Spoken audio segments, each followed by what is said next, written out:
Okay. So, తుంటి జాయింట్‌లో ముందు భాగంలో ఉంటే హిప్ జాయింట్ అవుతుంది. హ్మ్. వెనక భాగంలో ఉంటే ఎస్ఐ జాయింట్ అవుతుంది.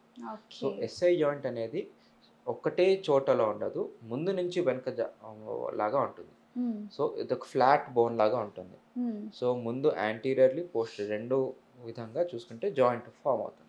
ఓకే. దీంట్లో వాపొచ్చినా గానీ, ఇన్‌ఫ్లమేషన్ అయినా కొంతమందికి బ్యాక్ పెయిన్ లాగా సింప్టమ్స్ ఉంటాయి.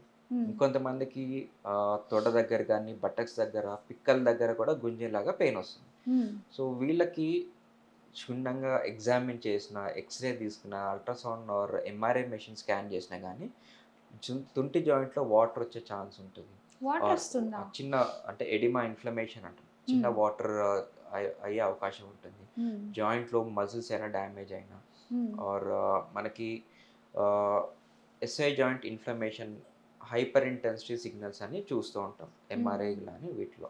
సో, వీళ్ళకి సింప్టమ్స్ ఎట్లాగుంటే కాలు మీద కాలేసుకోవడం రాకపోవడం. హుహు. సో, అఫెక్ట్ అయిన కాలు ఆపోజిట్ నీ పైన కాలేస్తే తుంటి జాయింట్‌లో పెయిన్ రావడం. ఓకే. ఇదొక ప్రత్యేక టెస్ట్ అంటాం. Fibre test. హుహు. ఇది ఒకవేళ బ్యాక్ పెయిన్ ఉన్న వాళ్ళకి ఒకసారి ఇంట్లోనే ఈ టెస్ట్ చేసుకుంటే, వాళ్ళకి ఎస్ఐ జాయింట్ వల్ల పెయిన్ వస్తుందా? ఆర్ నడుములో వచ్చిన మజిల్స్ వల్ల గాని, డిస్క్ బల్జ్ అయ్యే పెయిన్ వస్తుందా? హ్మ్. అది మనకు అర్థమైపోతుంది. సో, ఎఫ్ఏబిఈఆర్ ఫేబర్ టెస్ట్ చేసుకుంటే హ్మ్. వాళ్ళకి సెల్ఫ్ ఎగ్జామినేషన్ అయిపోతుంది.